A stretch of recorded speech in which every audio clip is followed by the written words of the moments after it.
Hello everyone, welcome to your channel JKAS education info.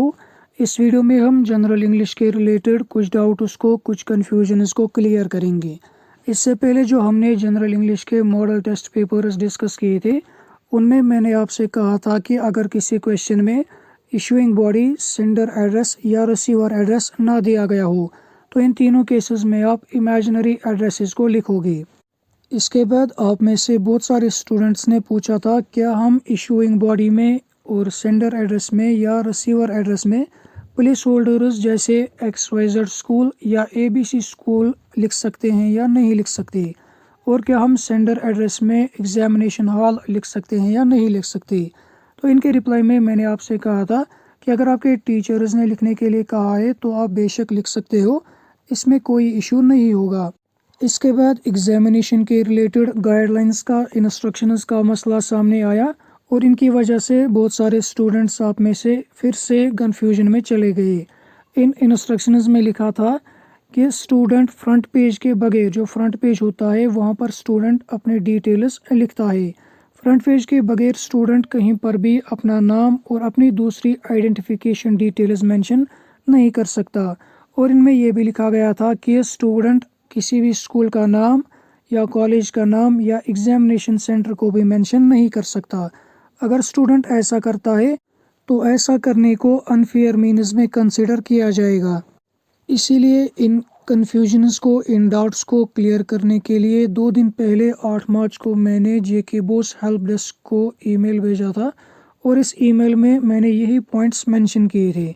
इन्हीं confusions, doubts को clear करने के लिए उनसे क्लैरिटी की रिक्वेस्ट की थी। इस ईमेल में मैंने इंस्ट्रक्शंस का 4th पॉइंट और एडिशनल इंस्ट्रक्शंस का 1st पॉइंट मेंशन किया था, और मैंने प्लेस होल्डर्स का भी पूछा था, जैसे XYZ स्कूल या ABC स्कूल जैसे प्लेस होल्डर्स का स्टूडेंट आंसर शीट में यूज़ कर सकता है या नहीं कर सकता है, और क्या स्टूडेंट्स क्वेश्चन में सेंडर एड्रेस ना होने की सूरत में एग्जामिनेशन हॉल सेंडर एड्रेस में लिख सकता है या नहीं लिख सकता है। और इस ईमेल का रिप्लाई मुझे कल ही 9 मार्च को करीबन 3 बजे के आसपास ही मिला, जो कि मैं क्लास 12th के स्टूडेंट्स के साथ शेयर नहीं कर पाया। इसलिए मैं उन स्टूडेंट्स से माफ़ी मांगता हूं जो JKAS एजुकेशन इन्फो पर मेरे साथ जुड़े हुए हैं। इस ईमेल के रिप्लाई में हेल्प डेस्क ने लिखा है कि जो इंस्ट्रक्शंस का 4th पॉइंट है, 4th पॉइंट वैलिड है और एग्जामिनेशन की सेंसिटी के लिए इम्पोर्टेंट भी है। स्टूडेंट्स के लिए गाइडलाइंस को, इंस्ट्रक्शंस को फॉलो करना नेसेसरी है, मैंडेटरी है।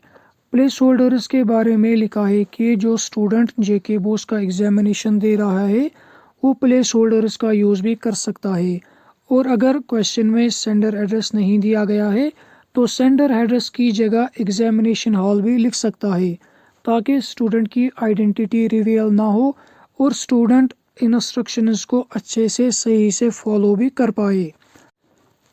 जिस क्वेश्चन में आपको इशूइंग बॉडी का नाम ना दिया गया हो क्वेश्चन में, वहाँ पर आप प्लेस होल्डर्स का यूज़ कर सकते हो, और अगर आपको क्वेश्चन में सेंडर एड्रेस ना दिया गया हो तो सेंडर एड्रेस में आप एग्जामिनेशन हॉल भी लिख सकते हो। और कुछ क्वेश्चंस ऐसे होते हैं जहाँ पर आपको अपना नाम मेंशन करना होता है, जैसे मैसेज राइटिंग होती है, ईमेल राइटिंग होती है या लेटर राइटिंग होती है, और ऐसे ही आर्टिकल राइटिंग भी है। इनमें आप अपने नाम की जगह भी XYZ या ABC लिख सकते हो, या नेम को एज इट इज़ नेम ही लिख सकते हो। आई होप आपके सारे डाउट्स, सारे कन्फ्यूजन्स क्लियर हो गए होंगे। अब भी अगर आपका कोई डाउट, कोई कन्फ्यूजन बाकी रह गया हो तो कल एग्जामिनेशन से पहले उन सारे डाउट्स को, कन्फ्यूजन्स को क्लियर कर लेना।